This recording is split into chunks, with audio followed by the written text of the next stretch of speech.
Good evening, one and all. Good evening, one and all. It's Sunday, the 7th of December, SR002, the paradox of awakening. Festively themed. Just let me check. Sound is good. The 7th of December. Yeah, admins will be popping in shortly.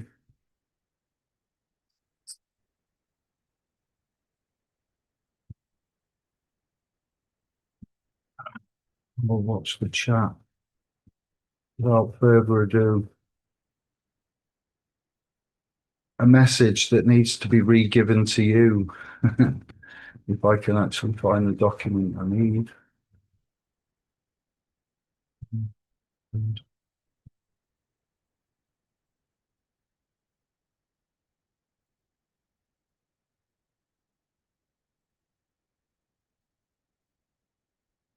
Thank you for your patience. I'm just working out my windows. Wondering what's he playing at? What's going on, dear?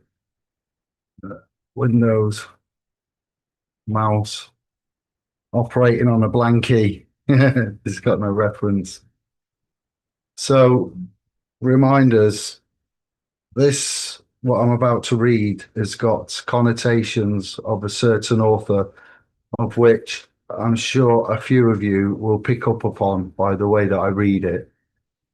But when you get into this game of research and law and rights and protected characteristics and the natures of such things as, it's a journey that goes around in many circles, and you end up in places you didn't necessarily envisage yourself uh, entertaining, the likes of history, gematria, codes, codex, dictionaries.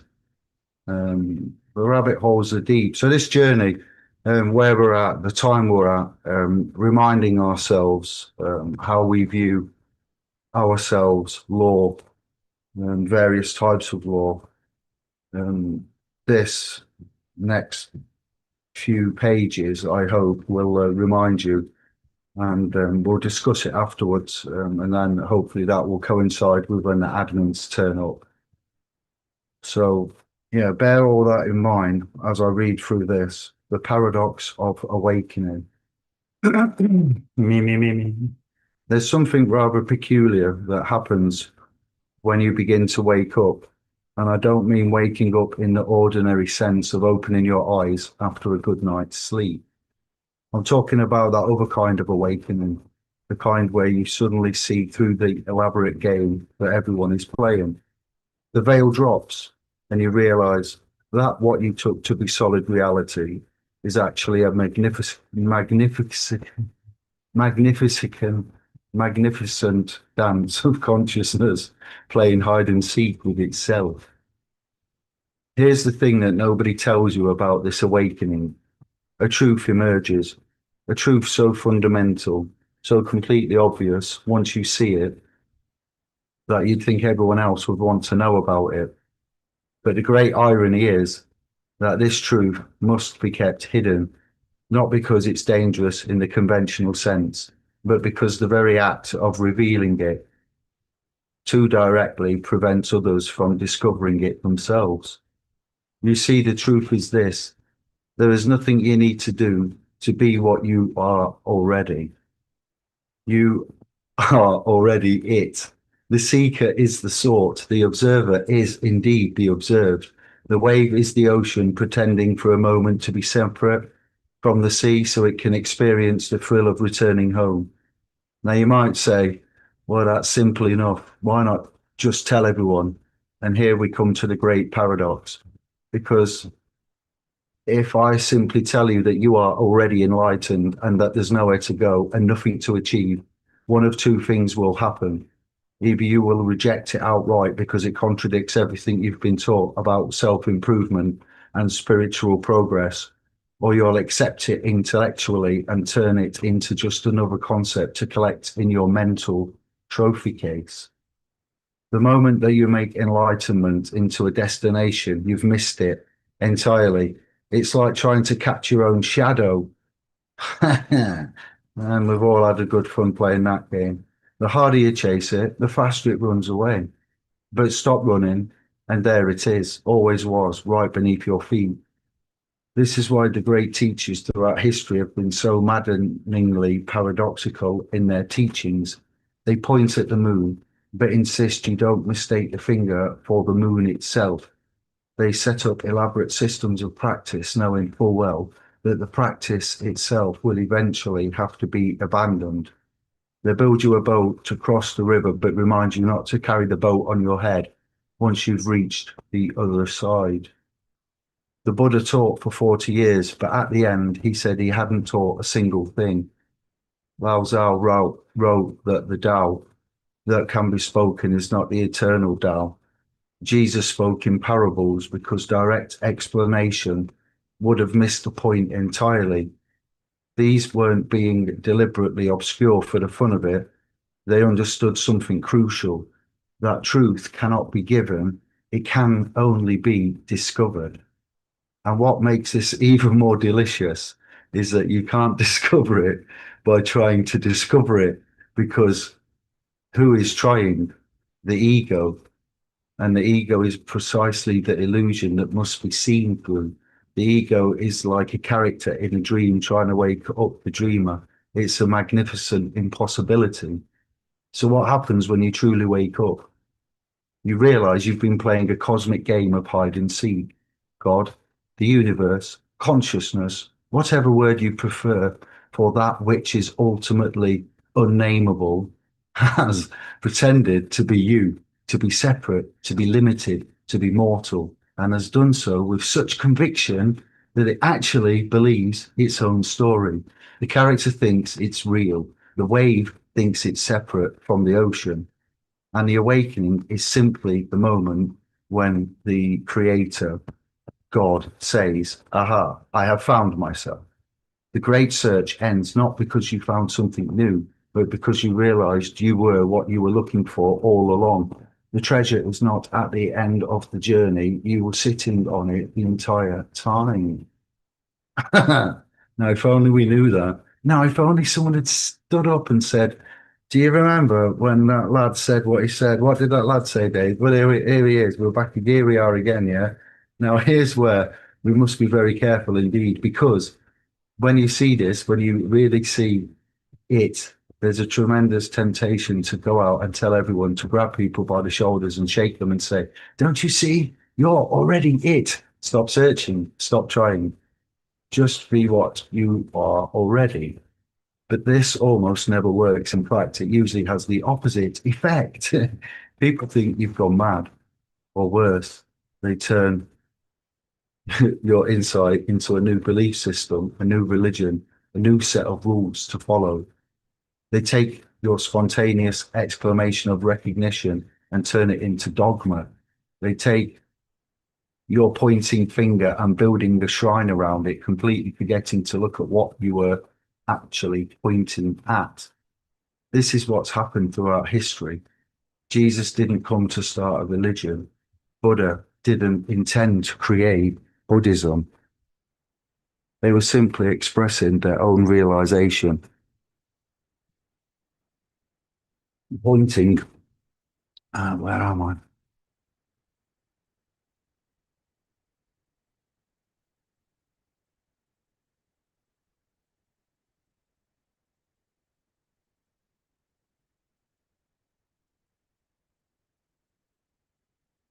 Just be what you are already. But this almost never worked, as the opposite effect. Spontaneous dogma, pointing a finger, shrine around it. They were simply expressing their own realization, pointing at what they saw. But the followers, not having the same realization, turn the pointing into an institution. They preserve the words, but miss the music behind them. And so those who truly awaken learn to keep quiet in a peculiar way. They don't necessarily become silent monks sitting in caves, though some do, Rather, they learn to speak in such a way that their words act as mirrors rather than maps. They create situations where others can discover the truth for themselves rather than trying to hand it to them directly. It's like teaching someone to ride a bicycle. You can explain the physics of balance and forward momentum all day long, but until they actually get on the bike and experience it themselves, they won't know how to ride. And interestingly, once they do know how to ride, they can't explain exactly how they do it. The knowledge is in their bones, not in their concepts.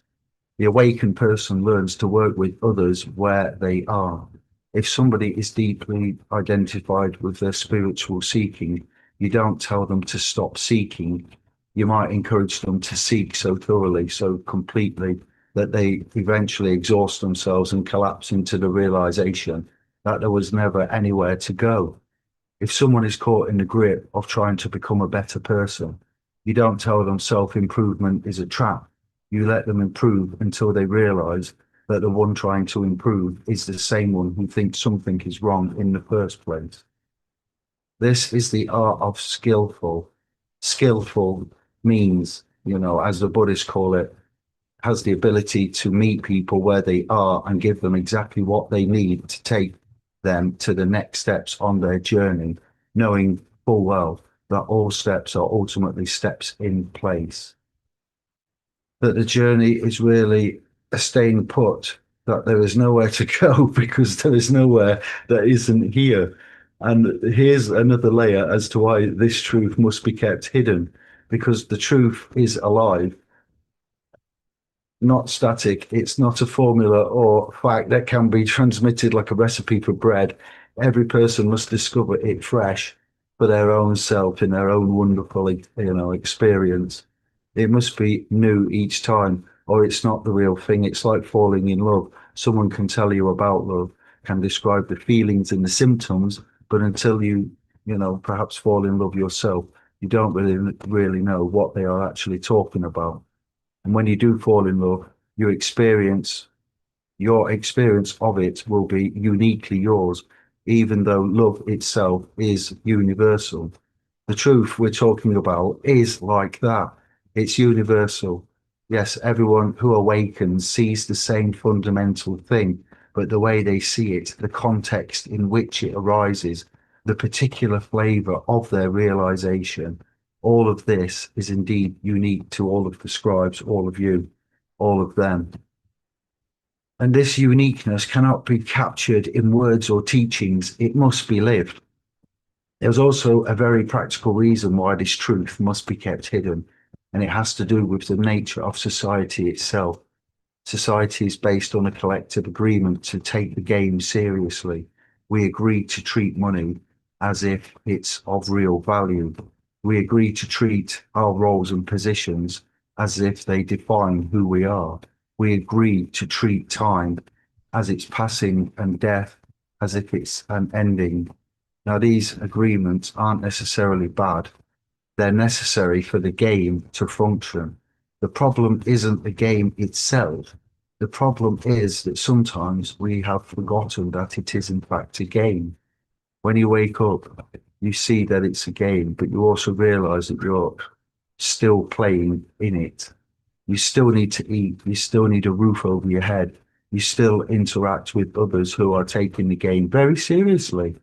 And so you learn to play the game while knowing it's a game. There you go. We participate fully while remaining detached. You act as if things matter whilst knowing that ultimately nothing matters in the way we usually think it does. But imagine if everybody suddenly woke up simultaneously, if everybody stopped taking the game seriously all at once, society would collapse overnight. And while there might be something refreshing about that, it would also cause tremendous suffering and chaos. So the awakened person learns to be in the world, but not of it. To use a Christian phrase, they play their role convincingly while knowing inwardly that they are playing a role. This is what Christ may have meant when he said, "Give unto Caesar what is Caesar's, and unto God what is God's." He was pointing at the ability to operate on two levels simultaneously to participate in the conventional reality while remaining rooted in the ultimate reality. So this brings us to another reason for keeping quiet about your awakening: compassion, real compassion, not the sentimental kind where you want everyone to feel good all the time, but the deep compassion that comes from recognizing yourself in everyone else. When you truly see there is no separation and that you are everyone and everything, then you understand that everyone is on their own perfect path. And even when they're suffering, even when they're confused, and even when they're causing harm, this doesn't mean you become passive or indifferent, far from it, but it means you stop trying to force your realization onto others. You stop needing them to wake up so that you can feel validated in your own awakening. You allow them to be exactly where they are, knowing that where they are is exactly where they need to be for their own unfolding. You see, suffering isn't a mistake, confusion isn't an error. They're all part of the dance. The universe is exploring every possible experience of itself, including the experience of forgetting itself. And who are you to say that someone else forgetting is wrong? Perhaps they need to forget more deeply before they can remember. Perhaps their particular path requires them to hit rock bottom before they can bounce back up. You don't know. You can't know. Each soul, each expression of consciousness has its own trajectory. So the awakened person becomes like water. Water doesn't argue with the obstacles in its path. It simply flows around them. It finds the lowest point and settles there without complaint. It reflects everything without judgment. It nourishes without discriminating between worthy and unworthy. This is the way of operating from awakened consciousness. But here's something that might surprise you: even after awakening, yet you're still human. You still have preferences. You still get hungry and tired. You still experience emotions. The difference is that you're no longer identified with these experiences as being who you are fundamentally. You watch them arise and pass away like weather patterns moving through the sky. The sky remains unchanged by the weather, yet it contains all weather. This is why awakened people can seem so ordinary. They haven't suddenly become perfect beings who never make mistakes or never feel anger or sadness. They simply stopped believing in the solidarity of these experiences. They've seen through the illusion of the separate self, but the human personality continues to operate. It's just that now there's space around it. There's a lightless sense of humor about the whole thing. And this ordinariness is itself a form of keeping the truth hidden, because if enlightenment made you into some sort of superhuman who levitates and reads minds and had never had a bad day, everyone would recognize it immediately. They'd put you on a pedestal and completely miss the point. But when the awakened person is just an ordinary person who happens to be free, they can move through the world without drawing too much attention to themselves. They can help others without creating a cult of personality around their teaching. Let me tell you all something else about this hidden truth. It's not something you achieve once and for all. There may be such sudden realizations, dramatic moments of seeing through the illusion, but the integration of that seeing into everyday life is indeed a gradual process. It's like learning to see in a new way. At first, you might see clearly for a moment and then fall back into the old patterns. Then you see clearly for longer periods. Eventually, the new way of seeing becomes natural, becomes your default mode of operation.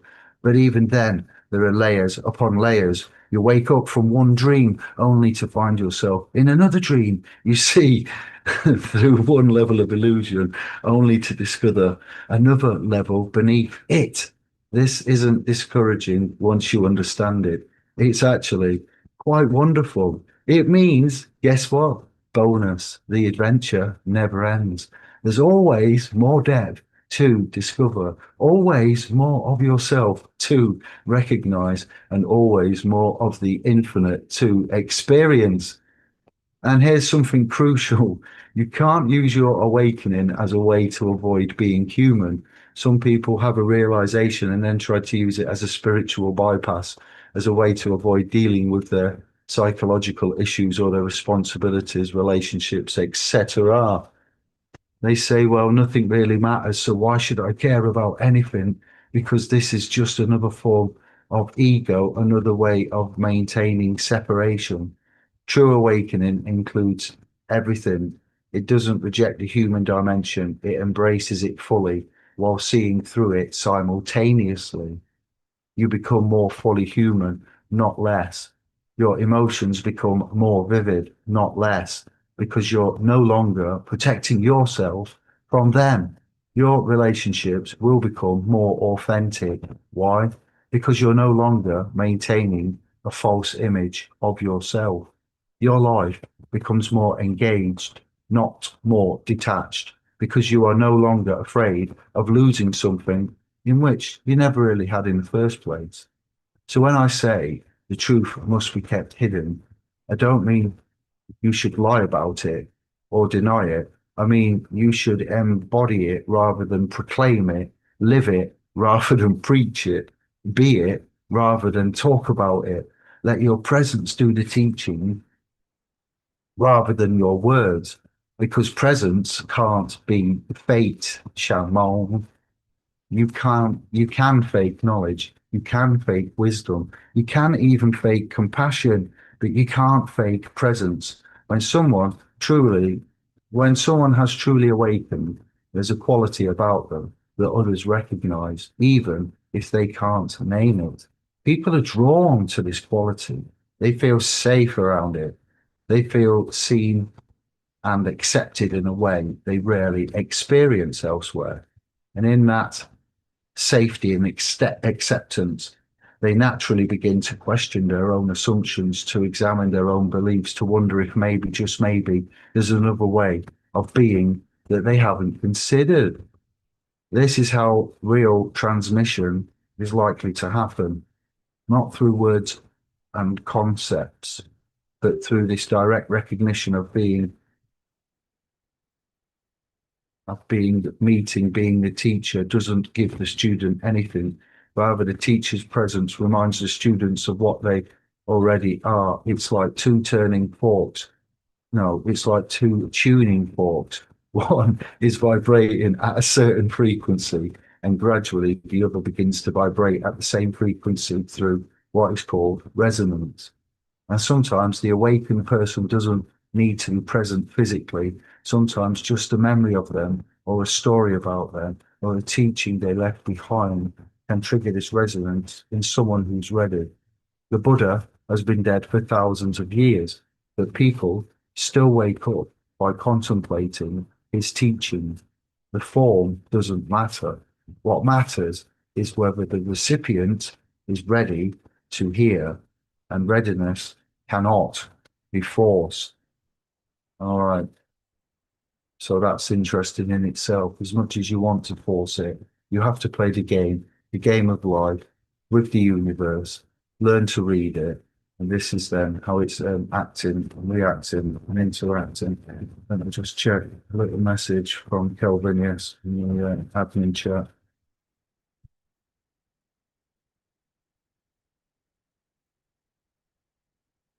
Have a breath.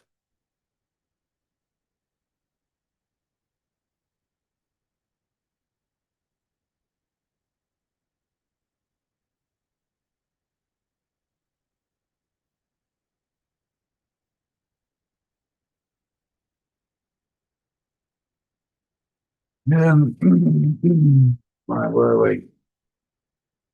Just wet the whistle again.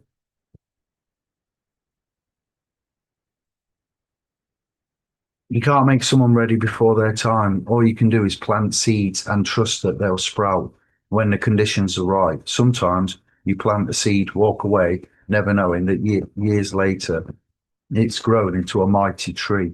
Sometimes you plant 1,000 seeds and nothing comes or seems to happen. but you plant them anyway, not for the results, but because planting seeds is your nature, just as bearing fruit is the nature of a tree. Strangeness. Now, I want you to address something that might be puzzling you. You might be thinking, but David, you're giving this talk, you're hosting a show, you're writing articles, and you're talking all about this. Aren't you violating the very principle about keeping the truth hidden? And that's a fair question. But you see, I'm not trying to give you the truth. I'm trying to give you permission to discover it yourself. I'm trying to show you that it's okay to question everything you've all been taught, that it's okay to look directly at your own experiences rather than accepting second-hand reports about reality, that it's okay to be what you are rather than trying to become what you think should be. I'm speaking in circles and paradoxes deliberately. I'm contradicting myself intentionally. I'm setting up ideas and then knocking them down. Why? Because I want to frustrate your conceptual mind. I want to show you that the truth can't be captured in concepts. Every time you think you've grasped what I'm saying, I'll pull the rug from out under you. And eventually, if you stay with it long enough, you stop you stop trying to grasp and you simply listen. You listen not with your mind, but with your whole being. And in that listening, something else can happen. This is the art of teaching without teaching, the pointing without pointing, the saying without saying. It's been used by Zen masters for centuries. They give you a koan, an unsolvable puzzle, not because they want you to solve it, but because they want to exhaust your rational mind trying. And when the rational mind finally gives up, when it admits defeat, there's a gap. And in that gap, reality can shine on. But even this explanation is too much. Even telling you that I'm using this technique defeats the purpose of it. So forget everything I just said, or better yet, don't forget it and don't remember it. Just let it be what it is, whatever that is. You know, there's a Zen story about a monk who came to a master and said, I've heard that you know the secret of enlightenment. Please teach it to me. And the master said, have some tea. He poured the tea into the monk's cup, and he kept pouring even after the cup was full until the tea was spilling all over the floor. And the monk said, Master, the cup is full. No more will go in. And the master said, yes, and like this cup, you are full of your own opinions and speculations. How can I teach you anything unless you first empty your cup? But here's the twist that most people miss when they hear this story. The emptying of the cup is not the goal, because an empty cup is just as useless as a full cup. An empty mind is just as trapped as a full mind. What you want is not emptiness or fullness, but the freedom to be empty when emptiness is appropriate, and full when fullness is appropriate. You want to be able to hold concepts lightly, to use them as tools rather than being used by them. This is what it means to be awakened.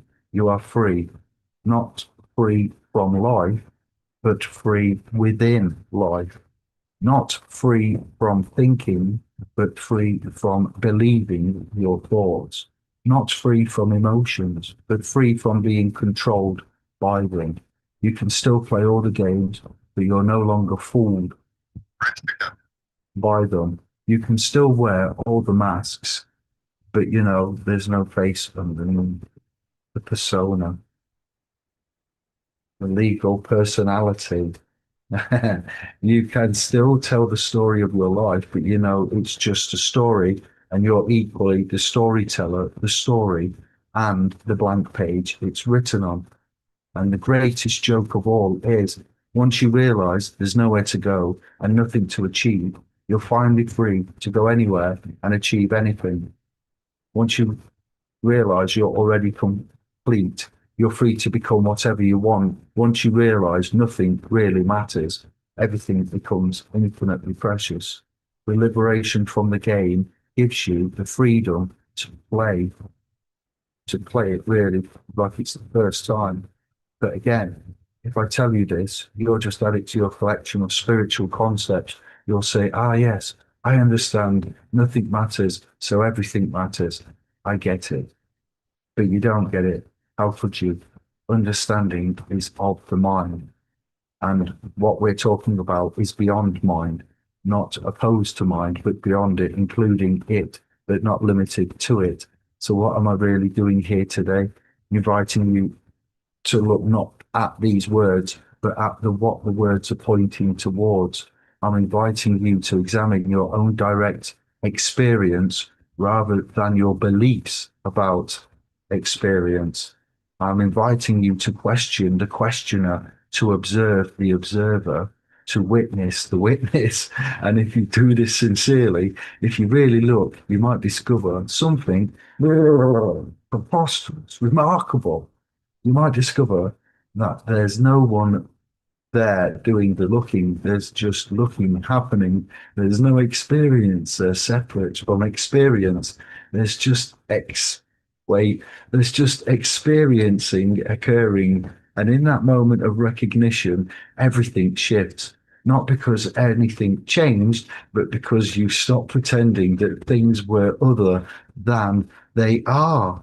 This is the truth that must be kept hidden. What? I know, not hidden away in some secret vault, but hidden in plain sight, hidden in the most obvious place imaginable, which is precisely why nobody looks there, hidden in this very moment, hidden in this very experience, in this very breath, hidden as you, not hidden from you.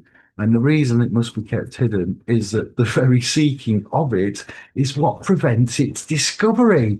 Useful. The great search is the great obstacle. Fantastic. Fair. The pursuit of enlightenment is what keeps enlightenment at bay. Completely logical. The desire for awakening is the dream from which you need to awaken. So if you really want to find this truth, stop looking for it, not because you've given up, but because you've realized there's nowhere else to look. You are already standing at the center of everything. You are already it. Anders is joining us. Let's take a breath. I'm nearly at the end. I'm well, yeah, I've not done bad there. Oh, he's joined well. Good timing.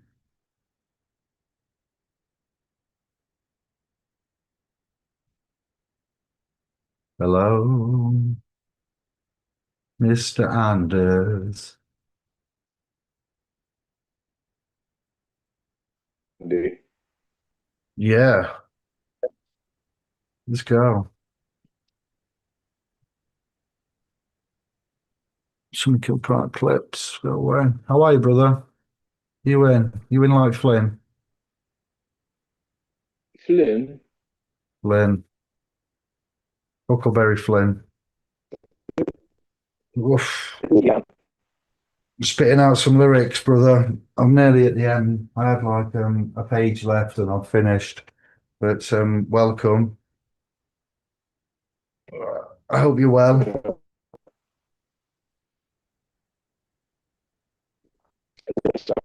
okay, actually. The connection sketchy. Sketchy, Anders. Very bad. Uh, we're going to see here how much I have. Are you on the hard wire? Have you got a hard connection? No, I have 5G. That Bluetooth rubbish and then minerals. No, You sort your mic out. I'm going to finish that reading. Give me 2 minutes. Everything's shrunk. actually, You are never not it. You can't become what you already are. You can only stop pretending to be something you're not. And when you stop pretending, when you drop the mask, and when you let yourself be what you've always been underneath all the layers of conditioning and belief, then you'll understand why this truth must be kept hidden. Because it's not really hidden at all. It's just that everyone is looking everywhere except where they are. They're searching. They're doing his Kevin. They're searching the whole world for what they already possess. They're trying to become what they never stopped being. So the awakened person simply stops pretending. They stop pretending to be separate. They stop pretending to be limited. They stop pretending to know. They stop pretending to not know. They simply are what they are, which is what everything is, which is this eternal presence that's looking out of every eye, that's aware of every thought, that's every living everything. And that in simplicity, that in its ordinariness, in that utter normalness, lies the great mystery and the deepest truth, not hidden yet invisible, not secret yet unknown, not distant yet unreachable by any movement. Here now, always, as you, as everything, as nothing, as the question and the answer and the space in between them. This is what cannot be taught and must be recognized. This is what cannot be spoken, but it must be lived. You've got to have skin in the game. And so the awakened ones among you, keeping their secret in plain sight, waiting for you to remember what you already know, to see what you've never stopped seeing, to be what you've never stopped being. By waking up, you don't try to wake up. You can't wake up because you're not really asleep. You're just pretending to be so convincingly that you fool yourself. Stop pretending or don't. It doesn't matter either way because both the dreaming and the waking are part of the same infinite play. And that, my friends, is the truth that must be kept hidden from those who seek it as something separate from themselves, hidden from those who would turn it into another belief, another system, another path. I'll sell you a course. Here, have you heard of this one? Yeah, it's only 2.5 grand. Come this way. We'll save your soul. But revealed always, revealed to those who simply stop and to look at what's actually here, to those who drop their assumptions and meet reality as it is, to those who have the courage to be what they already are without apology or explanation. The secret is you. The truth is you. The teacher is you. The teaching is you. Everything else is commentary. Now, Anders, Kevin, I'd like to welcome you and say thank you. Let's begin.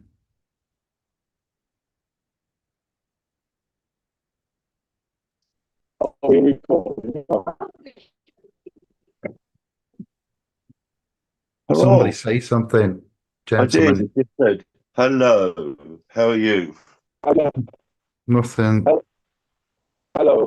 Anders' mic's rubbish. Can you hear Still me? rubbish. Everyone, tell Anders how rubbish his connection is. Get out the broom cupboard. What happened to that big lavish display we had the other week where you were legs akimbo, all on sofa, like you was the prince of IKEA? I don't know. I think it's strange you can't hear me. Oh, there you go. You're back. You're in. Back. I never been gone. Your voice, your connection is back. Don't be so literal. God, Lord. It doesn't sound like you're chewing nails.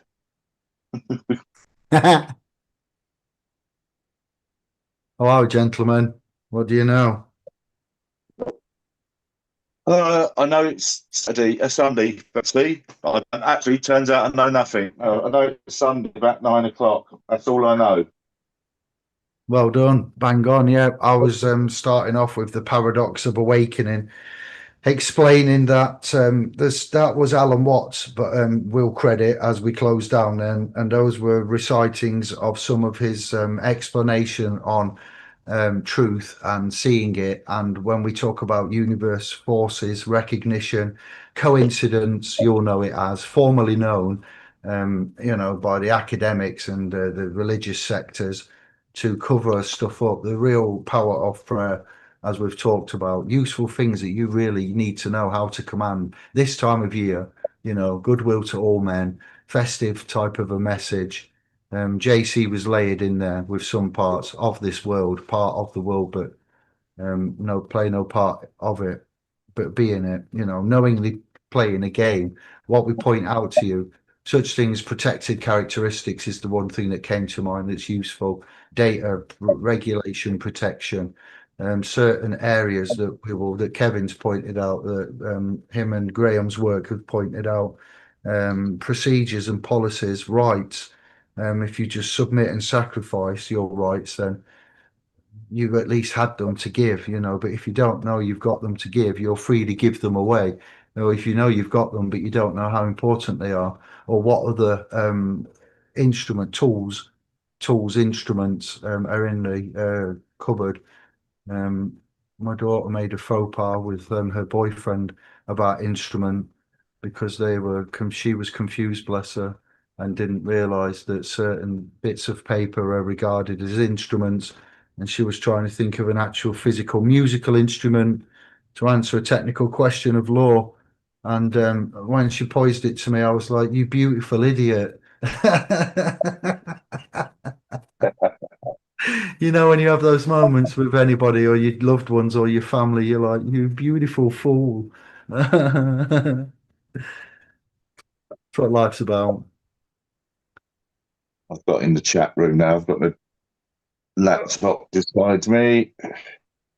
Just slammed it. That was a good little 40 odd minutes of Alan Watts technology style about who we are. Because when we look at law, when we look at our lives and what we do, all we're doing when we're saying what we're going to talk about when we go on YouTube, have we got structure, have we got direction, reasons for having the stance that we do, and for the work that we've done, and for the results that we've obtained, or that we've collectively, when I say we, all of us, through adapting our style and requiring of certain parties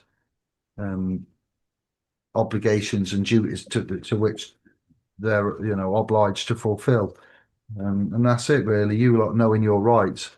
So this law game, business, spirituality, it ties in with like if you do you need to be spiritually in tuned once you get into this, because if not, it leads to insanity. So you two are free to talk about the paradox of awakening, and like the rabbit hole type scenarios, and the useful aspects of what the information you found out, to how it can you can say it was a result. You know what I mean? If you can think of anything, great.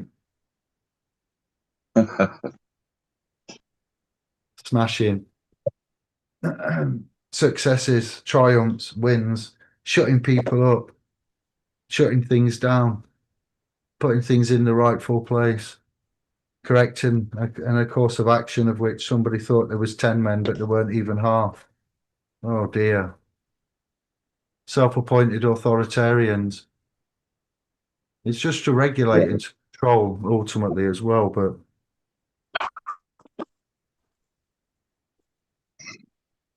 Just to let you know, Albert's not joining.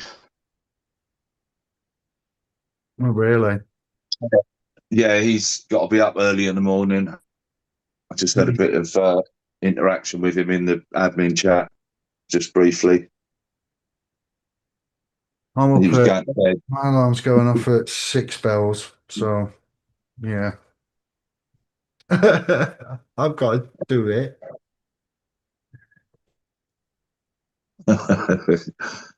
Boss. You're the governor. Fill our pants with custard. What's the room Again, saying? Who we got? Mumucha, G-Star, Kamon, Paranoid 1, Paranoid, what? evening all in the room. Yep.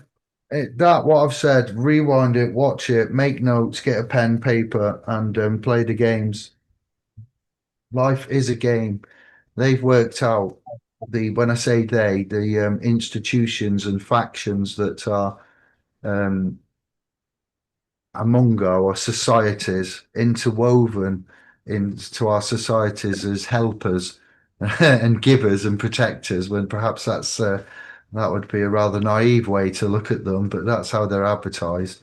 Like a nuclear weapons manufacturing site could be viewed as energy provider and not a weapons manufacturer. It depends how you legally wrap something up in this day and age to what something actually is, as you're seeing with gender identification as well, as we're seeing with foods, for another bit, a useful bit of shut up, Captain's busy. I told you one more time, take you to the cleaners. Oh, train of thoughts gone, just smashed out the window. I was on a roll there. Don't you hate it when that happens? Yes. What was I just saying? Can anybody recite? No. No, nobody was listening. Confusion. Why things, I was going somewhere with all of the Yeah, confusion. The people legal sent me. system. Here, I'm Yeah, back on track. I've rescued myself. This is what happens when you have a little cleanse and a little bit of discipline inside. Shut up and just get on with it. The point is that the legal system can allow a food manufacturer to make a product that, if you consume it, might have carcinogenic effects. But if it's a part of a secret ingredient, it doesn't have to legally name that carcinogenic ingredient. So again, ethically and morally, legally, lawfully, rightfully, we say that, oh, but everybody follows the legal system. But yeah, they might do, but it still doesn't mean that it's right. Or, these kind of rulings, when you find out about certain technicalities, you think, no, I would never want to be part of that institution.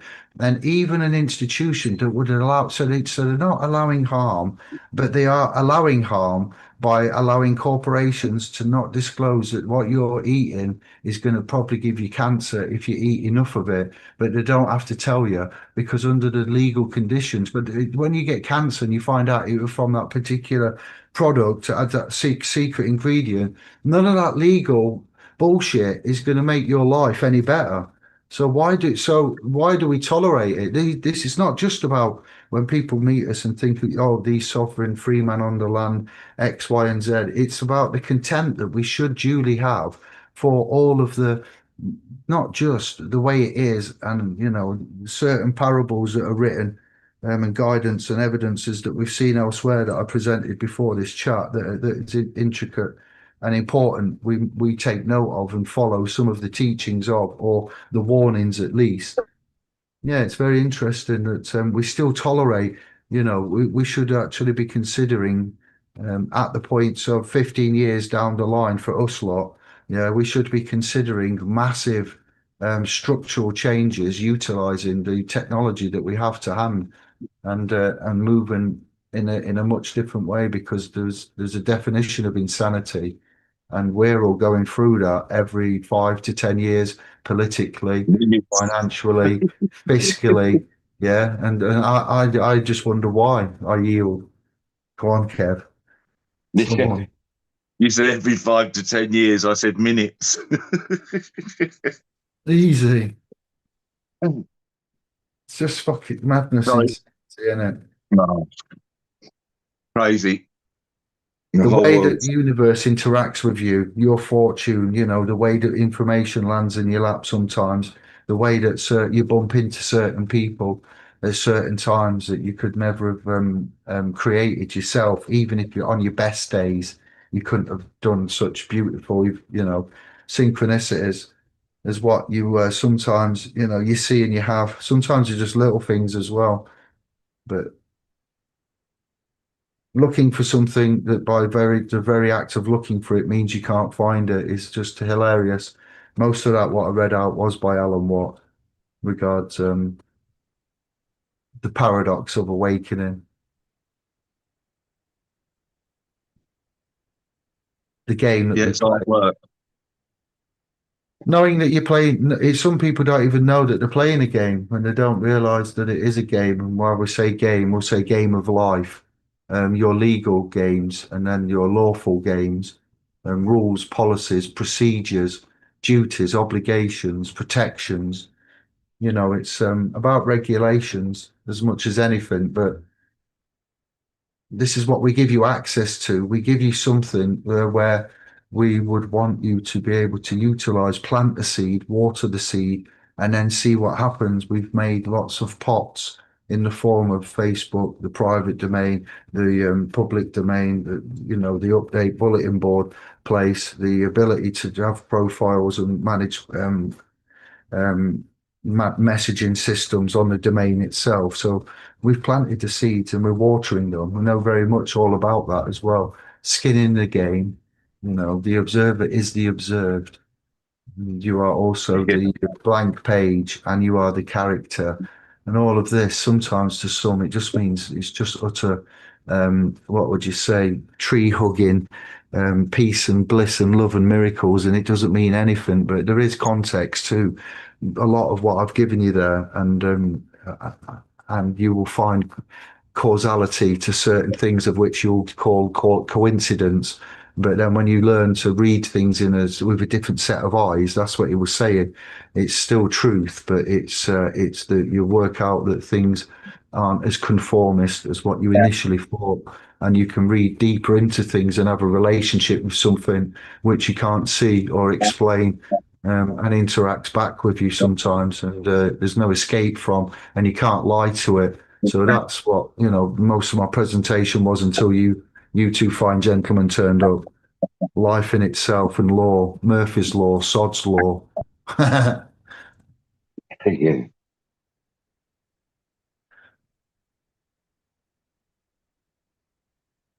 Oh dear. What have you been up to, Kevin? I went over to see my son and daughter-in-law and grandson today. Went over to see. I saw Barnsley first. Nipped over to see Mick, and then on the way back, stopped at my boys for 3 or 4 hours. Haven't seen them for a couple of 3 or 4 weeks, so that was really nice. That is what I have been doing today. All right. Okay. Anders? Probably something where he didn't have any clothes on, knowing him running in the woods. Chugging mead. The I Viking. Fine. Oh, he's gone again. It's not mead.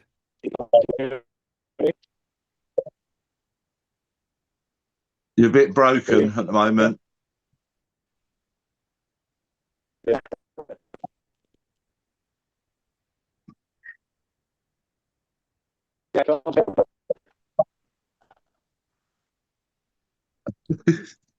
We can't hear you. No, he's gone.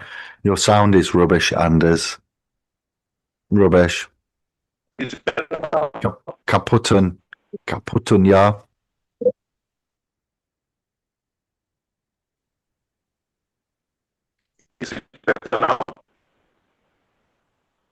That's not good. 9. Rubbish. What's happened? All gone moody. Sort of magnetic interferences in the ground. Well, we're all still here after 3IA Atlas then, so he didn't come and to get us. Are we all safe? Are we gonna live? It ain't got it yet, is it? Oh, is here again? No, he's frozen, or he's sitting very still.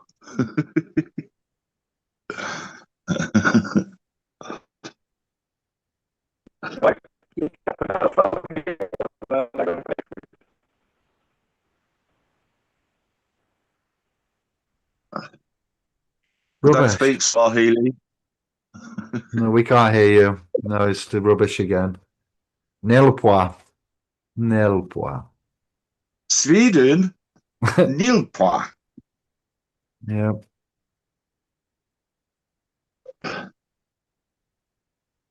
Maybe that's what 3i Atlas. That's what it's doing. It's coming past Anders, fucking his mic up. I'm glad we're all gonna Excuse my live. French. The things that make you worry about. I just don't need it. Some days I just think I don't need that to worry about. Bad enough with the Shadow Man, the Moth Man, Slender Man, Bogey Man, Santa Man. It's too many. I only deal with what I can change or affect. Anything out of my control doesn't even come into my realm of existence. The Wendigo. That's always a bugger one to get rid of. It's quite hard.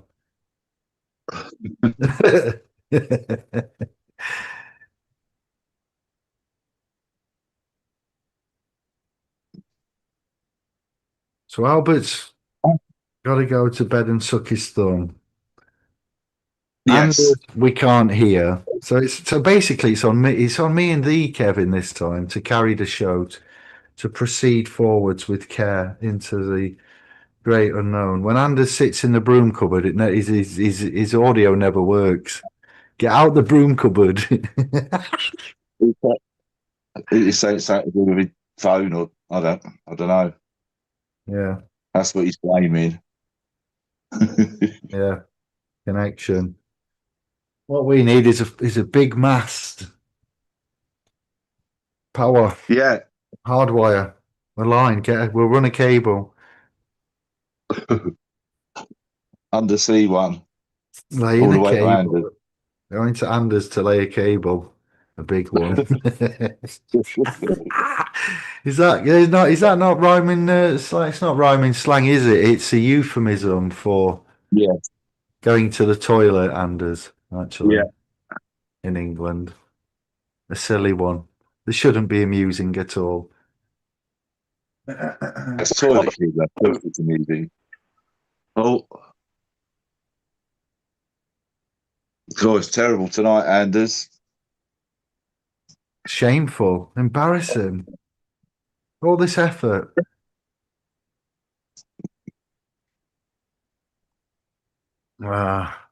New bag gum. What's happened on news, Kevin? Anything to report back? I've been pretty much closed off thinking about the impending. Well, I haven't seen any actual like television news. No, all that appears to be going on at the moment is Labour are cunts and fucking everything up, and Farage is a racist.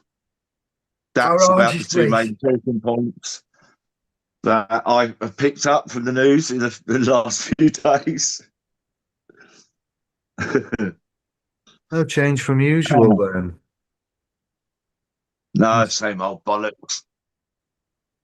To say I really don't engage with it. If I see it while I'm scrolling through Facebook or YouTube, or it's something I particularly want to go and find out about, that's about it. Apart from that, I stay away from all of it. Have you got any updates from your DWP shenanigans and fuckery? Well, the only update I've got is that letter that I got put up on one of the broadcasts that I'd sent 3 times, served it on, and blah blah blah. I got a letter in end of June, 30th of June, and it said my benefits would be stopping on the 27th of July.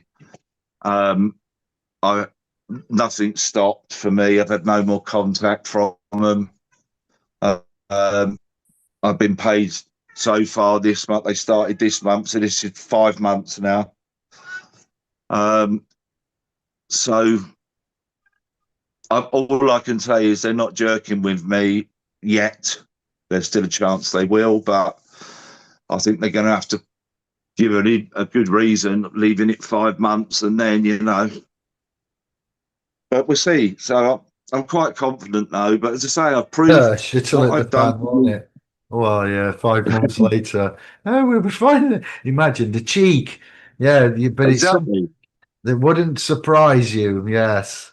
It wouldn't be unexpected or unheard of. Nothing would surprise me from those fuckers, and that's from experience. But the other thing, of course, is, I've proved what I did to UC, the question I asked, which is up in the video for everybody to read, exactly what I sent.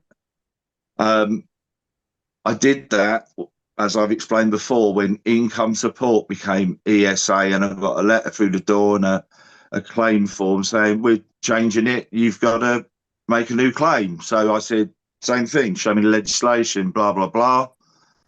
And I never heard another thing. And my next payment came from ESA.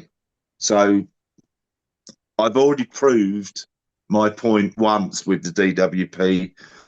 And, you know, I've done it again, asked the same question, although I did I did put a few more knife twists in there just because I like doing that. Sometimes keep it simple, stupid isn't the way to go. Sometimes it's best to give them a few twists. So I've not heard a thing. If I'm pretty sure I'm going to be left alone, to be honest. The other things we discovered is, ESA isn't shutting down. Like I've said all along, it's bollocks, because I've got people who have had to transition because of rent and stuff, and they can't afford the fight. Like we always say, choose your battles wisely. So, and they've been getting payments from UC, so they get some of it marked UC, usually the rent component, and then they're still getting ESA. Don't want to know. So they're getting like 2 or 3 payments. Funny, bro. So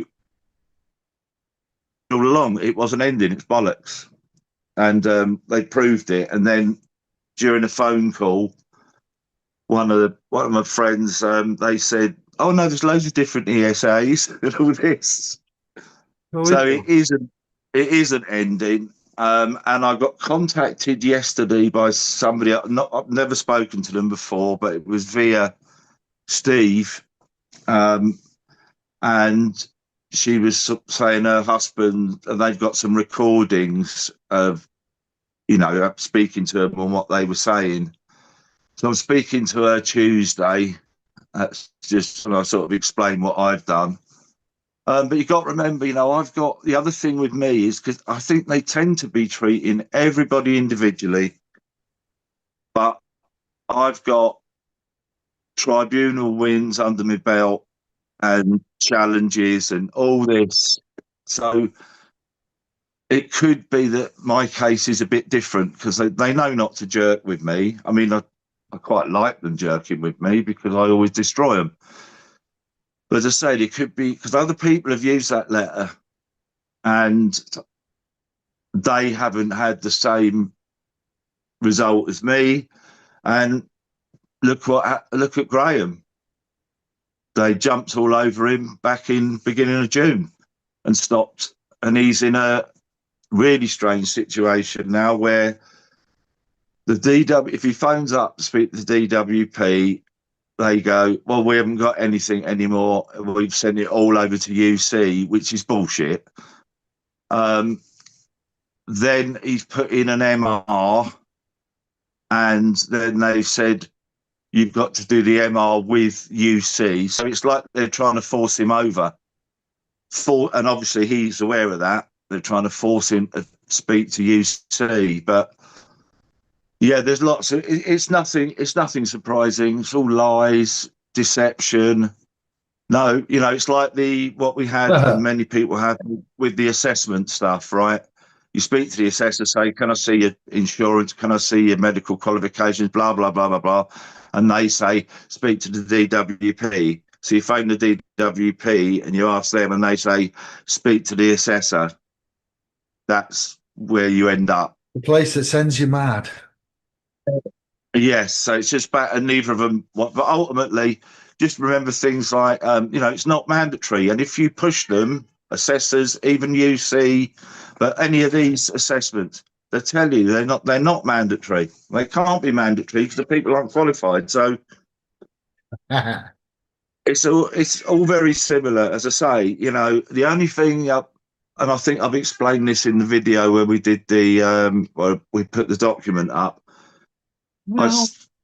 I said, yeah, he's at the door trying to get in, the little shit. Low key. We sent the first one, And then when I got the migration notice, soon when I got the reminder, I sent the second one with a little cover note stuck to it. And it just said, this is the second service of this notice, please action immediately.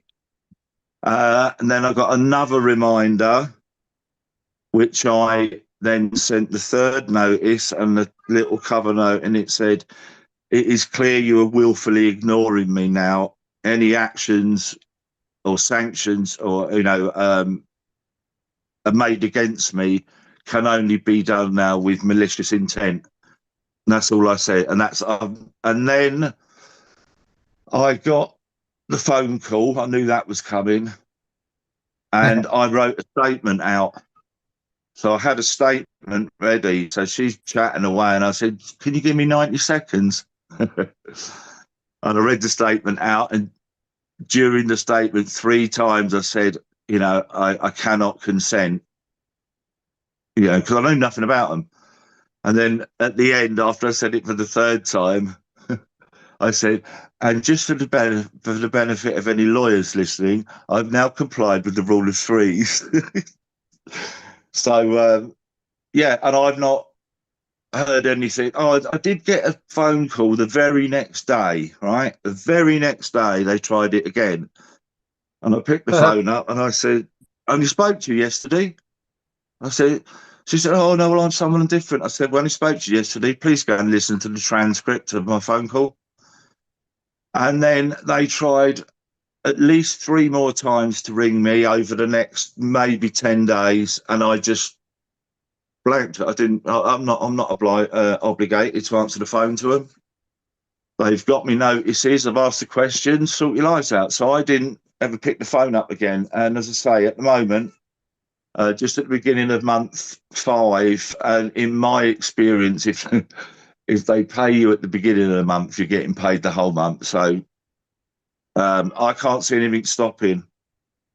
I say in January it'll be 6 months, but I knew it wasn't ending. So basically, you're going to get left where you are if you know what you're doing and you stand your ground. They won't have any choice. And of course, by not, UC is much more intrusive, and now the Fear Act has got royal assent. Now they can, you've got to be careful when you're on UC now. Well, anything, they can just make shit up and go and have a look in your bank account. If you say no, then they've got a special vehicle where they can go, all right, well, we're going to look anyway. Computer says no.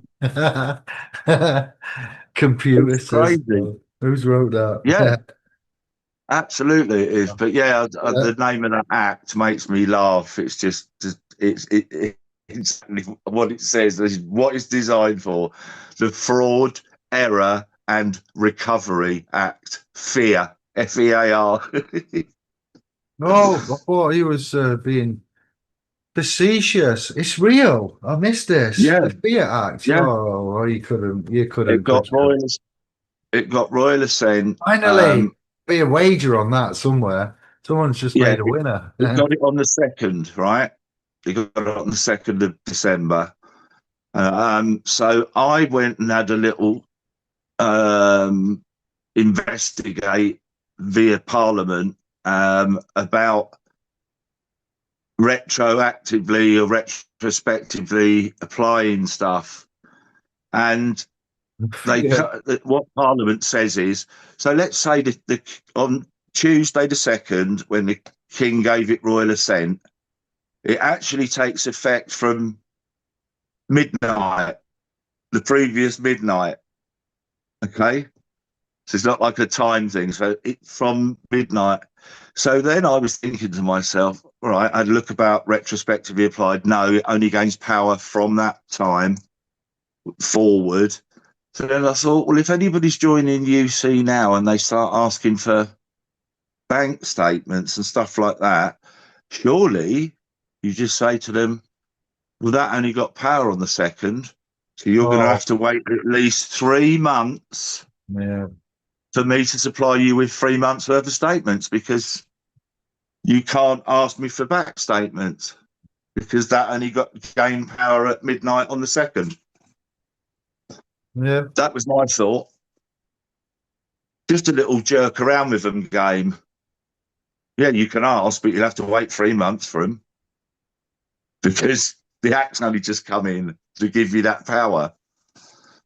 So yeah, when you do how much information you give these, it's not like you're dealing with the government. They are appointed agencies for whatever reason. We don't need to go into that now. The government don't have the capacity or the ability to deal with things themselves. So when there are times when these agencies will ask for proof of income and expenditure, etc., savings accounts, trusts, the questions that they ask for, what the areas of life in which they pry is incredible. I thought that this was a system that we, when we left school and we went to see careers, and they talked about what you might want to do.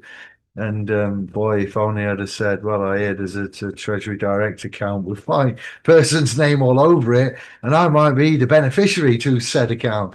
If only that conversation could have been had all them years ago. So yeah, Yeah. we unwittingly sign up to pay tax, PAYE contributions, and then Well, when times are hard, I thought that that system was the fail-safe system that we draw upon in hard times to sort us out. But it's evolved into something very intrusive.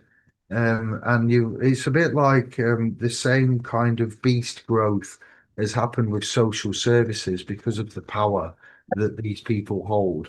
They're quite an ugly organization or service, and this one as well, the benefits service as well as the social service side of services.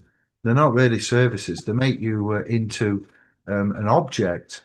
They don't. You wouldn't say as a proper if it was say comparatively then not an agency via the government as the principal authorizing this relationship, but if you was going to somewhere that was like Hilton Medical Healthcare Enterprises PLC, oh, they wouldn't make you feel this way, yeah, and you wouldn't perhaps have to reveal so much of your private, personal areas of life. Like when I say that, what did you eat yesterday? What time did you eat? Certain things that they wish to know, as well as your income expenditure.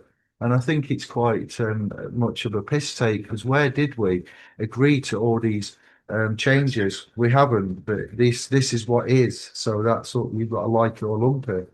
It's incredible, Kevin. no, it's really, really dirty, all of it. As I say, you've got to, remember, it doesn't, whatever they're asking you, unless it says in this new act that it overrides your human rights, right to a private life and all the rest of it.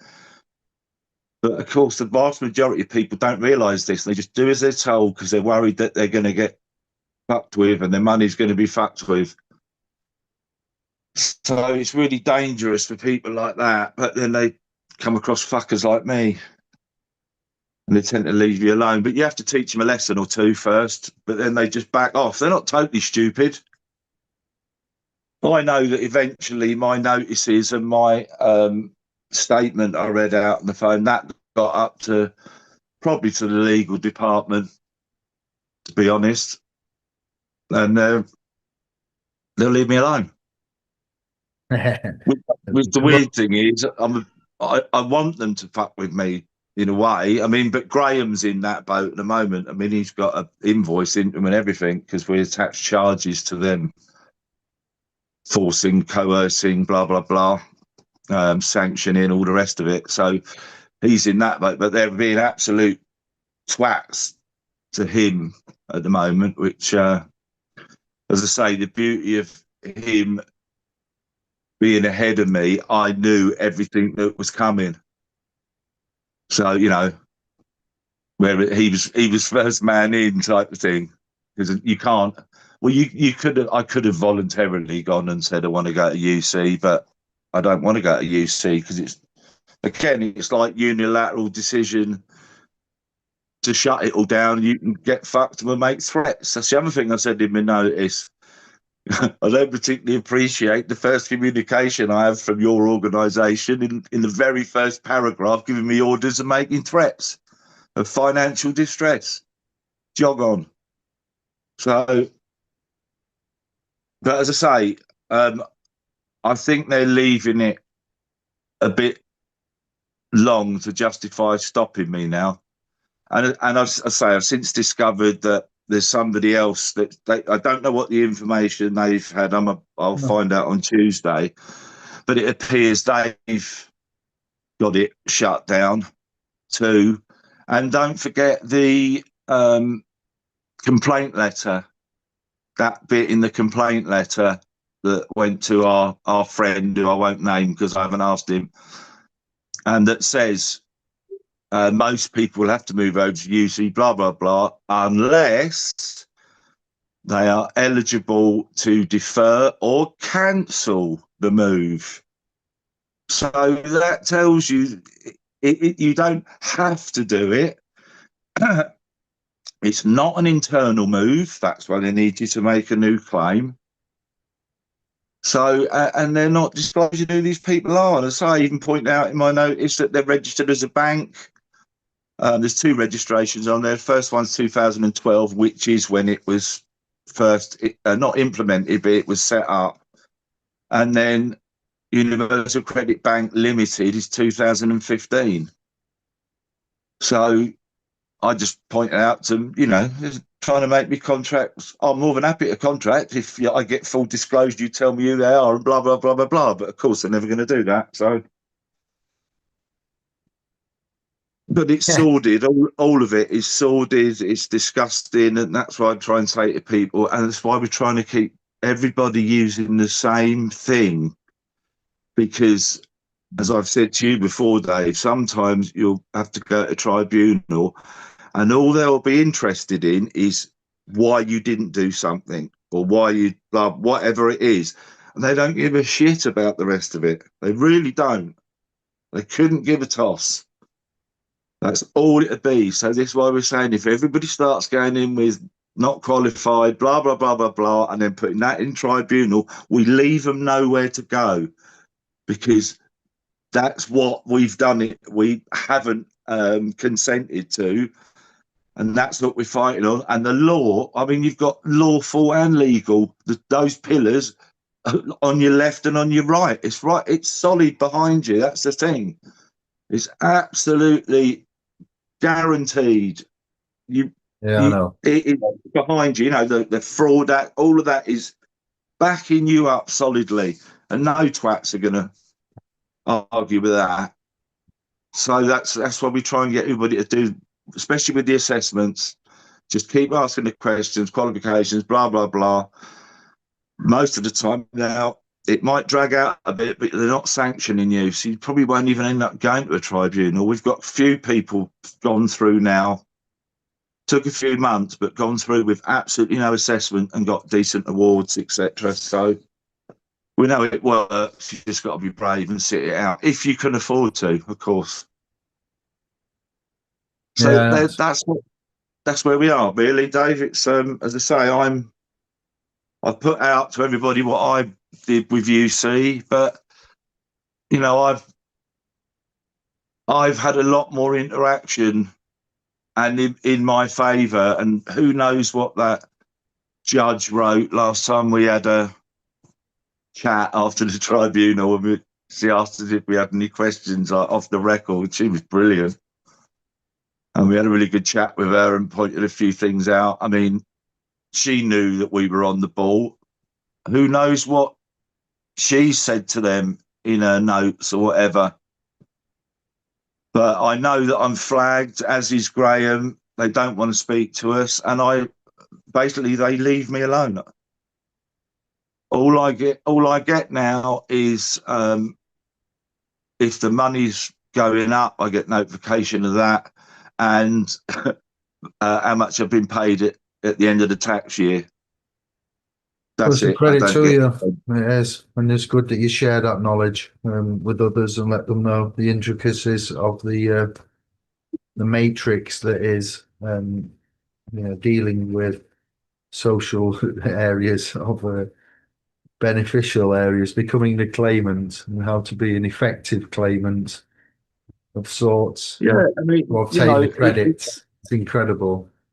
but if you can stomach it, I mean, as I say, we can't control how much time they will fuck around. We've got no control over that. We can keep harassing them, but if they want to be twats and just make everything as long as possible, they will.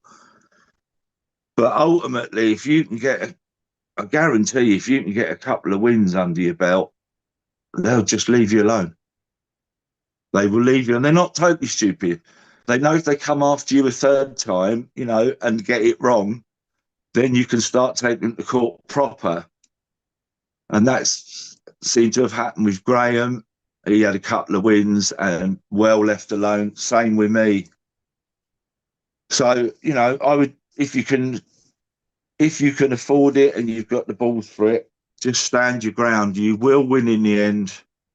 And as I say, we've got so many facts, most of them given to us by the DWP, funnily enough, which is always funny. Yeah. But you got to give it to them. Yeah. These people, they're horrible. Yeah, Don't know how it's some like of these people sleep at night. the hospitals I are the really don't. same. It's a lottery, Yeah. postcode lottery. If you need to be dealt with medically, sometimes you'll pass from pillar to post as well, and you're not effectively dealt with maybe the first time, second time, could even be a third time, misdiagnosed. There's lots of issues with all of the areas of the established, you know, what we'll say. Some of them utilities as well. What's the self-regulation that they seem to have? Yeah, we don't. So Dave, that lady I was telling you about, I was speaking to the other day that I'm trying to organise a chat with. She hasn't paid gas or electric. I think she said 4 or 5 years.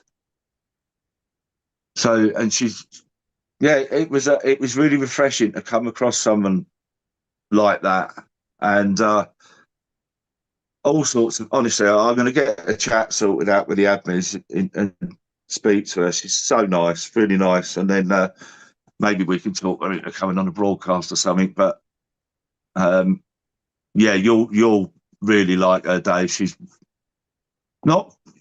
got all the very good, solid foundation. Whereas we sort of tend to go off a bit more in trust and equity and blah blah blah. But yeah, really knows her stuff, and it was just so refreshing to talk to somebody like that. And then say she's done this book and it's got a 28-day mental health program in it, and it was great conversation. I could have probably done another 2 or 3 hours just shooting the breeze with her. You know what I mean? Did 2.5 hours just chatting, and she was telling me about her situation. She's that was DWP stuff, but she's another one stands her ground than that. So I was more of I was just like encouragement to carry on doing that, if you like.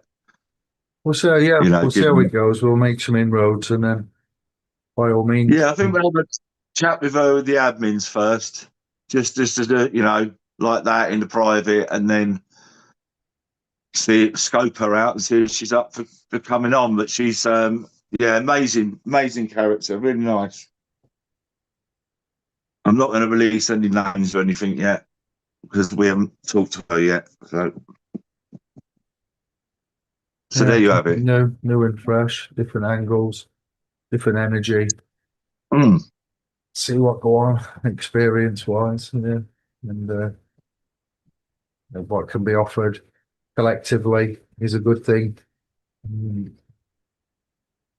Yeah, well, I like the mental health thing. I say she said in this book or she's got a 28-day program. I don't, it just sounded interesting because we've been speaking about mental health quite a lot, and we've been saying it'd be nice to do a sort of a solid broadcast on it, with all regards, because it is a real big issue at the moment. And is anybody surprised? But these idiots we got running the place, running it into the ground.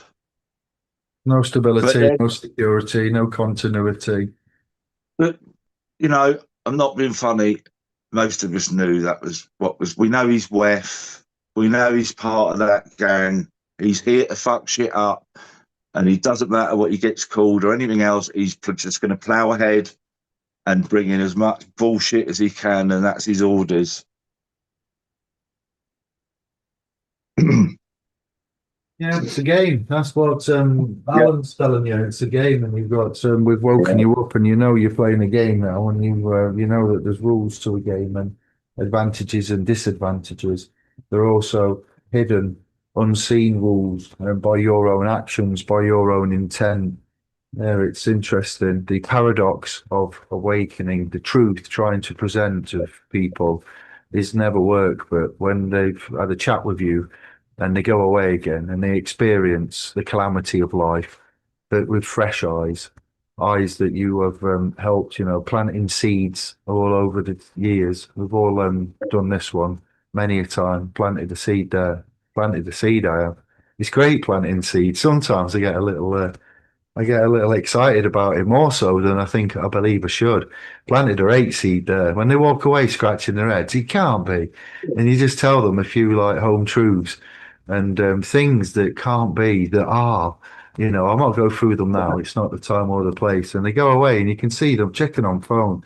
And might come back up to you a day later and they'll be thirsty for more. Those seeds are what you want, and they come back and you give them a little bit more and you sell them whatever else or areas of law of which are pertinent in case references, citations, not just hokum, wishy-washy, flim-flam, bliss and miracles. No.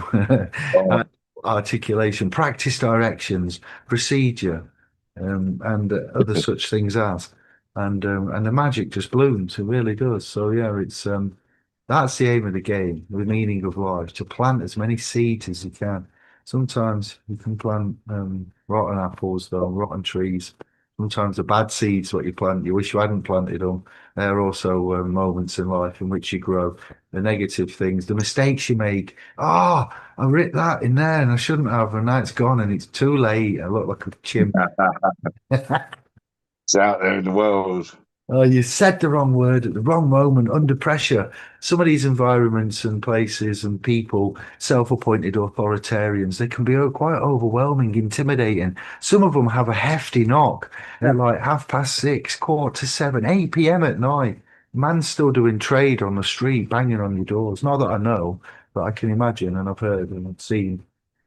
It's just incredible where we are. We think we're free and we've got rights, but when it comes to the crunch, you'll quickly find out how little you actually have. You know, the ability to know it's not nice to say it's a game. It's not that we belittle anything either by saying, "Oh yeah, it's just a game. It's not real." Yes, we know when the philosophers and theologians talk about the game and that you have to at that point have to have got to a certain place to recognize that at some point whenever you think you've mastered an area and become enlightened to a point, you actually haven't. Or in fact, yeah, it is paradoxical in itself. This game, it's very hard to talk for me because I'm not, qualified as such to. But the coincidences get more and faster, and that's also a great indicator.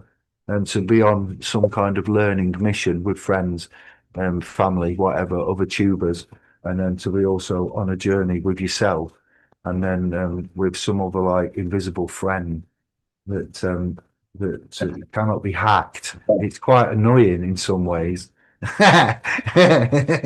Cannot be hacked or tricked or fooled, or there's no shortcut, there's no cheat code. You can't, oh man, all of the things, and you're like, oh, so it's got to be done the hard way. Yes, Yeah.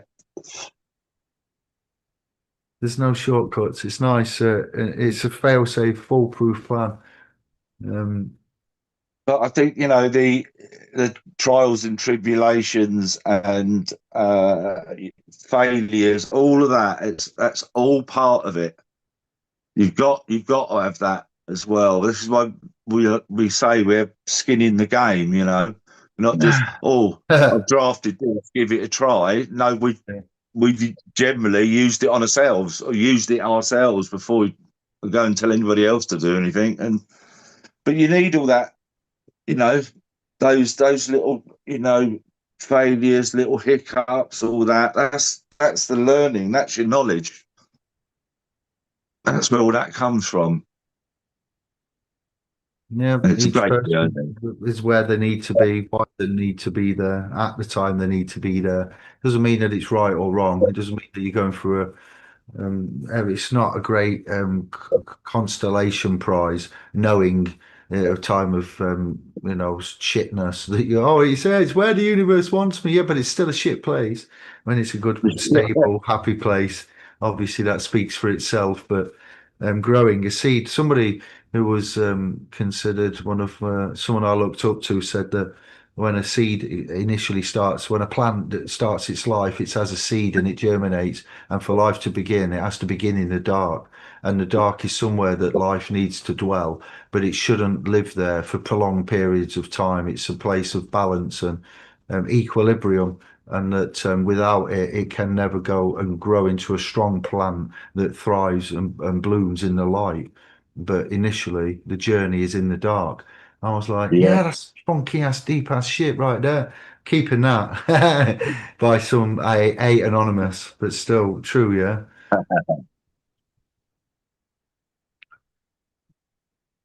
Yeah. And there is cheats to life. There are codes, and this is what the establishment and the communities, the cooperatives, fraternities, the educators of sorts, and those in the ecclesia don't want you to know. So don't want us to know certain things of which we can tools that we've had in our collection that we've forgotten about. That's what I like about these philosophers um, and appointed thought leaders when they present philosophical teachings and why they give you parables. And it's interesting, isn't it? If you go back to the beginning and listen back to what I said, what I've read out, that 8 pages, yeah, and how the brain has to think for a human to learn, or for the human brain, or for us to learn. It's not just about learning because old habits die hard. You learn something new, but then you'll slip back into your old ways. Know that you should be doing the new way, but you're doing the old way. And then for you to get back in that new way takes a bit more effort. Why are we like that? What is it? Well, creatures of habit, they'll say. Yeah, yeah, whatever. Like how to pick up and bend down and lift correctly, but you always stoop and you're shopping, and one day you're going to stoop and it's going to jar, and you're going to pop your back again. Last time you did it, you Yeah. swore that you was going to lift correctly, but you're not lifting correctly. Yeah. You're living life, or you're dancing too close to the flame, Kevin. What are you doing? Stooping. Tesco, Asda, wherever, little at 10 in the morning in the cold winter mornings of November and December, hoping you're not going to pop that disc. Prolapse, he said. Prolapse disc, please. That's what I want for Crimbo. The prolapse disc. I nearly did me back the other day lifting the fucking kettle. That Oh, I'm not yeah, even dude. lying. That's as real as it is in real life. In your own home, lifting the kettle. What kind of kettle are you lifting? The 12-gallon or something? No, just normal kettle. What 1.5 at 1 point, maybe 1.7 litre, something like that. All right. Yeah, lifted it up. Then I had to fold myself, touching the floor to stretch me back out because oh no, that twinge. I always hate that. I think I'm either gonna get away with this or I'm gonna be in agony for ten Bless you. days. I forgot you are certified though, and on the not Yeah, you're not listed as a normal. fully abled man. Yeah, that's all right. Why you watch out with that kettle? You go steady in that Wow, bless you. It's weird. I just picked up like, oh my god, what the hell? It's only a fucking kettle. Sometimes though, it's the smallest of things that also hurt Yeah, us. Yeah, the smallest of yeah, comments, the littlest of paper cuts, tiny splinters. How annoying and painful can that little yeah. tiny little fucking bit of wood be? That's been there for a week now and it's gone yellow and ballooned up and pustulated, and you're like, it was just a momentarily a moment of a lapse in concentration when that splinter got in there, but you got a lifetime of pain from it. Properly makes its mark, doesn't it? They are the worst. Yes. The smallest things, the efforts, the words, yeah. The straw that broke the camel's back. Doesn't have to be a big thing. We notice these, they can be just as infuriating sometimes. So Anders has got no sound. Bert's gone to bed. Have you got anything else you would like to say? I've pretty much covered the paradoxes of awakening and what it is and how we see it and what Alan said. So I've covered all of that. Gone good. I haven't got an awful lot. I thought, oh, be a bit different if the four of us were in, but no, I haven't got anything sort of fantastic to bring to anybody. Apart from what I was telling you earlier, that's, going on at the moment for Graham and me and what's happened. That's about it, really. My life's my life. It was nice to get out today and see, 'cause I don't think I've been out of the house for a couple of 3 weeks. So that Oh was nice to get out, Good. a little bit less stir crazy. But yeah, I haven't got an awful lot, mate. As I say, you had this problem with Anders before, didn't you? Tight ass needs to buy himself a new mic. He's done that. It comes and goes. I don't know what's going on here. Spits and Could be the spats. signal though, couldn't it? Could be the Northern Lights, Dave, behind you, affecting his signal. Good. Well, I've never really used this one. I thought, what background shall we have today? Ooh. And 3 hours later, I chose this.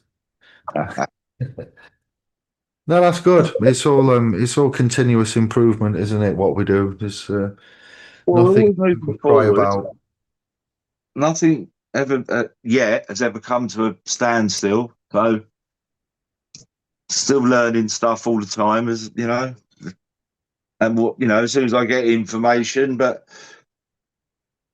get it out to everybody as quick as I can. But going to be interesting to see what happens with Graham, because he's invoiced them and everything, and he's has been speaking to people who weren't. So you know, Yeah. but he's in a slightly yeah. His notice was simpler than mine, shall we say? But basically asked the same main question, which is legislation, etc. But yeah, they basically fucked him straight over. So very odd. But as I say, he's prepared and he's in a position where he can sit through this, no matter how long it takes, and get it sorted. So fair play to him, because that's exactly what we shall do. You And got to then we'll fight for your right to party. If you tolerate this, then your children will be next. yeah, it'd be even worse for them. Jesus Christ. Cheese and rice. Yeah, exactly. I haven't really got anything poignant or other things to talk about, but it's just not the time. And I'm up early tomorrow. I want to get some wee hours in, but it's been good. We'll get the other two back and we'll come back with a proper Yeah. team instead of half of an effort. I'll promise next time. So just before we go, I did want to say this to you. I heard something the other day. You know the phrase "curiosity killed the cat." I do, yes. Do you know the rest of it? No, I don't, but I'm going to, aren't I? Yeah, you are. But Oh, satisfaction brought it back. only you. Only you. That's the full saying. Only satisfaction brought it back. That sounds like it's from a song. No, it's so what it's basically saying is being too curious can get you into trouble, but Well, gaining knowledge is the way, if you like. yeah, I see. It's This is what we good. like about parables. Certain things that are written, not direct, so then people are left to think. It's by sometimes, yeah, doing it, and only by doing it you can learn, rather than being told what to do. It's more of a hands-on practice. Oh, sorry, I got a laugh. Eric, spine of a jellyfish, according to my doctor. That fucking made me laugh, mate. Hilarious. Oh, yeah. Nice one. Yeah, we're all good. I'm happy. We'll be back. We'll get to Anders and Bert online. That would help. Yeah, no, Thank you, that's fine. Kevin. Yeah. Thank you for No, your no updates. worries. Thank you for your time, for your presence.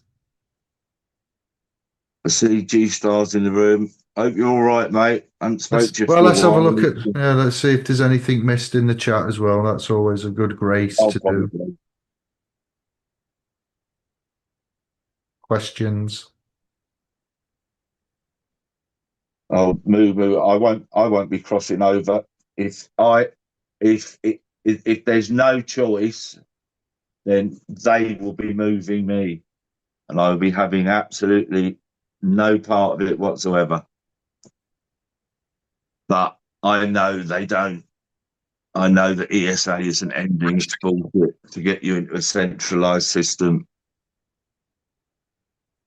for the rest of the nightmare to be visited upon us very soon, unless something really nasty happens to Starmer and his morons. Oh, did I say that out loud? Oh, I'll probably get a knock on the fucking door in a minute. The toolbox of life is never full, it always needs more. Yeah. Yeah, can't have enough tools. Yeah, well said, Moo.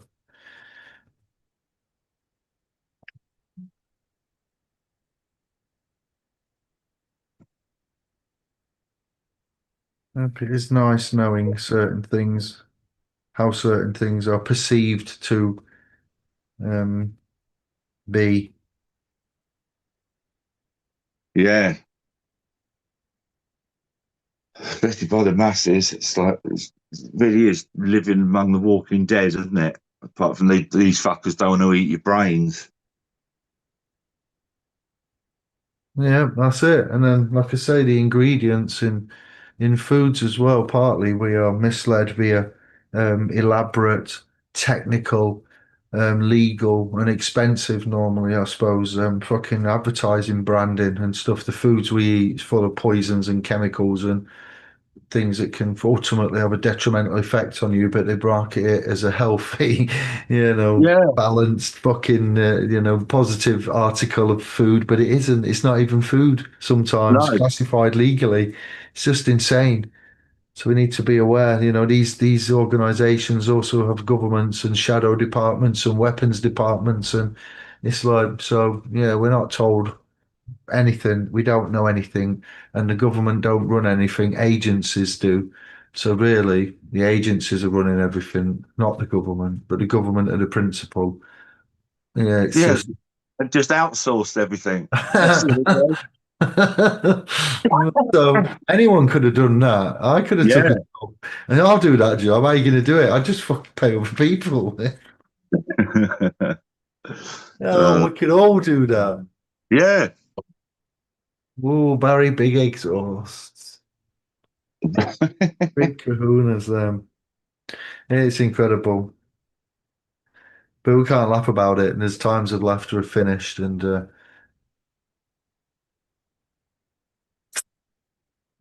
I'm still laughing at balancing. the spine of a jellyfish, Eric. I'm still looking at it now, mate. Just makes me chuckle. Excellent. Cooked spaghetti, jellyfish,